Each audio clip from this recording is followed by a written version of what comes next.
রাস্তায় কোথাও না পেয়ে মা সন্তানের খোঁজ স্কুলে চলে যায় এবং শিক্ষকদের জিজ্ঞাসাবাদে তিনি জানেন তার মেয়ে চলে গিয়েছে 10টার পরেই।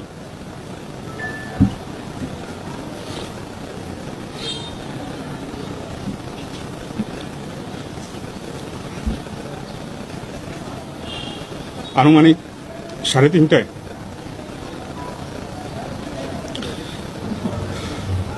জনৈক ব্যক্তি জানান তার মেয়ের লাশ পাওয়া গিয়েছে একটি ধানের জমিতে।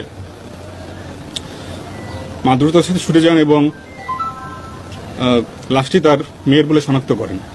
বাচ্চাটি যখন চিৎকার করছিল তখনই তাকে মুখ এবং গলা টিপে তাকে হত্যা করে।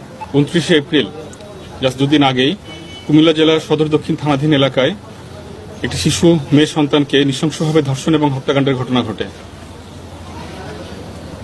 হৃদয় বিদারক এই ঘটনাটি সামাজিক যোগাযোগ মাধ্যম এবং প্রিন্ট ইলেকট্রনিক মিডিয়াতে ব্যাপকভাবে প্রচারিত হয় এবং দেশব্যাপী আলোচনার সৃষ্টি করে।